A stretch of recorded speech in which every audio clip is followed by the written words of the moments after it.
man, so I didn't really get to speak on this regarding the whole Jake Paul Mike Tyson fight that transpired last Friday.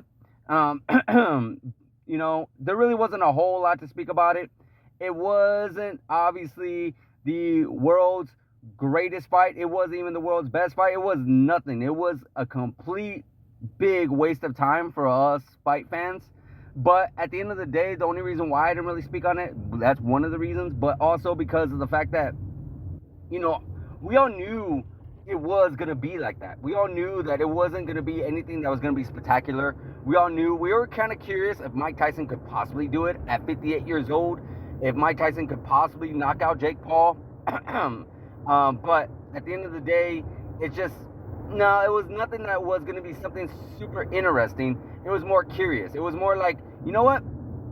I might just want to see it just to see it, not because it's going to be this world greatest fight ever, you know? And I do believe that's why I got a lot of viewership, and also because it's Mike Tyson. Mike Tyson's a superstar. This is by far is going to be, I believe, his 100% last fight, whether it be an exhibition or a real fight. So to say like you saw Mike Tyson fight is legendary. You know, it's like being able to see Muhammad Ali fight, be able to see Babe Ruth play baseball. Just you be able to say like, yes, I got to see that in person, whether you like it or not. Excuse me. So, with that being said, yeah, again, big waste of time. And it was something we all knew. Is it something like a disgrace, or is it something like, oh my God, it was the worst thing ever? Like, no, I wouldn't go as far as saying that, because the way I put it is, when it comes to real fights, like Mayweather versus Pacquiao, De La Hoya versus Shane Mosley, Mike Tyson versus Lennox Lewis or Evander Holyfield, those fights are like movies like Avatar, where you got Jake Paul versus Mike Tyson, Jake Paul versus Tommy Fury, Jake Paul versus Anderson Silva. Those fights are almost like your slasher films, like Friday the 13th, you know, Halloween. Movies that are not necessarily going to be Academy Award winners or big blockbusters are going to make millions and millions and millions and millions of dollars. Even though, yes, I know the franchises of those slasher films did make millions of dollars, but so did Mike Tyson and Jake Paul. But you get what I'm saying. It's not something that's just going to be like, oh my God, legendary, but it is still something that interests people. It's something that makes people like, hey, you know what? I'm kind of curious about this. You know, because I hear a lot of people saying, oh my God, it's the worst thing in the boxing. They're destroying boxing. No, they're not.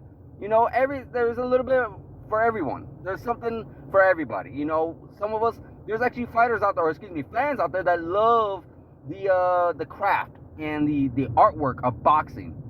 And then there's fans out there that love the back and forth battle, the war. There's fights out there that just people love to see older people fight, younger people fight. There's just something for everybody. And I believe this is also something in that pile where you're like, hey, it's interesting, kind of bored. Do I want to see it? Sure, just put it on, you know, background noise or whatever it is. Am I going to be all like throwing big old fight parties because of this fight? No, but at the same time, yeah, sure. Got nothing to do on Friday night, got nothing to do Saturday night. If there's no other really good fights on, why not watch it? So, I mean, I guess the only thing that was bad about it is the fact that, you know, Mike Tyson is in there at 58 years old, and he shouldn't have been there at 58 years old against someone that is basically half his age. And yeah, it was not a good look as far as that goes. Like, no 58-year-old man should compete against a younger man. Doesn't matter what sport you're in. Doesn't matter how good you are or how good you were. Like, if you, right now, you put Chuck Liddell in there with one of these younger light heavyweights, it's going to be all over. It's going to be all over. You know, Chuck Liddell was one of the greatest to ever do it. You put John Jones in there, when he gets to that age at 58 years old, I promise you, it's going to be a different story. We're going to remember John Jones as one of the greats, but you put him in there against another 27-year-old, doesn't matter, even if he's not that good or it's kind of good, you're still 58. You know, Father Time is undefeated for a reason. You know, you could be the greatest athlete sports in the world, but Father Time beats them all.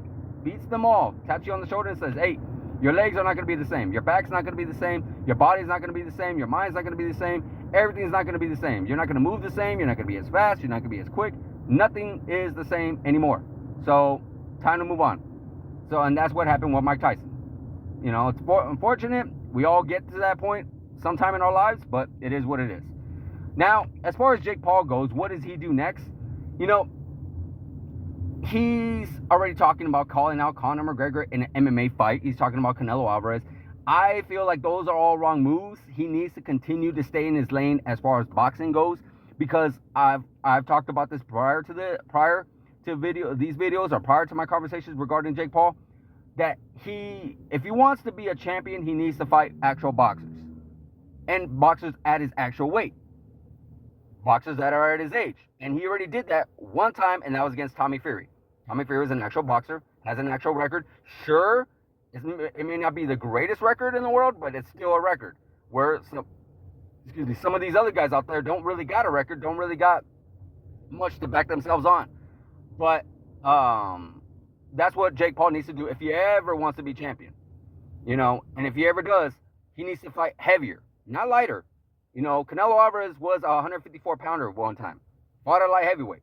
He did entertain the idea of fighting at cruiserweight at one time, and I do believe that was prior to his loss to Dimitri Bivol. Not Dimitri Bivol. Yeah, actually, yes, Dimitri Bivol. It was prior to his loss, and I think after a while, when he realized, like, you know what, these guys are just too big. It's a totally different way of fighting, totally different way that these guys hit. He had a better understanding, and obviously you see what he wants. He doesn't want no part of David Benavidez, who is well over 200 pounds at a super middleweight. So, yeah, of course, he's not going to want that smoke for much bigger guys. And it would just look bad on Jake Paul. Yeah, I get it. He's a big superstar, but there's other big men that are superstars. If he really wants to test himself, if he really wants to prove that he's actually a good boxer, if he really wants to prove to the boxing world that he belongs, because that's what he's also battling. He's battling to the boxing world that he actually belongs in the sport, where the boxing world just wants to consider him a YouTube star. And if he wants to do that, he needs to go in there with an actual boxer at his actual weight, at his actual size, and maybe even his age. Hell, you know what? What bigger statement to say, I got balls and I can do this and I know I could win, than going in there against Tyson Fury. Good God. We saw how big Jake Paul got. We saw how Tyson Fury could cut down some weight, maybe. Or maybe something like Anthony Joshua, Deontay Wilder. Somebody at heavyweight. Because, yeah, there really isn't no big superstars in the cruiserweight division, sure. Again, you could do a rematch with Tommy Fury, which would be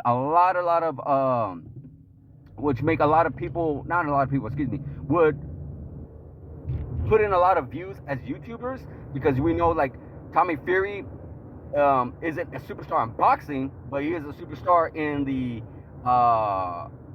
entertainment world. So that's one way to do it, and that's if Jake Paul wants to go in the entertainment direction, where he could go against KSI, where he could go against Tommy Fury, where he could go against some other MMA fighters, which I still would love to see him go against a heavier MMA fighter other than Conor McGregor. Somebody at middleweight, somebody at light heavyweight. Hell, somebody at, like, I always thought would be a fun fight would be him against Rampage. Quentin Rampage Jackson. That would be a fun one. Rampage is big. We all know Rampage has that power and he has strength and such like that. So that might be interesting too. And they both can talk and they both can really pick up their fight. So I feel like that would be a good fight itself right there too. You just got so many selections and so many options, and all I keep hearing them call out is welterweights, lightweights, super middleweights, super lightweights, or whatever super welterweights, sorry. In boxing, so it's just, yeah, we need to see him call out other guys. I get it, the smaller guys are superstars, bigger stars, and more easier to win, but you're gonna have to take chances. And that's what Jake Paul wants to continue. So we gotta wait and see what Jake Paul actually really wants to do. Does he want to be a boxer and go against boxers, or does he want to just be your entertainer that's boxing? He has to pick and choose which one he wants. Like, subscribe, hit that notification button, guys, and I'll see you guys in the next video.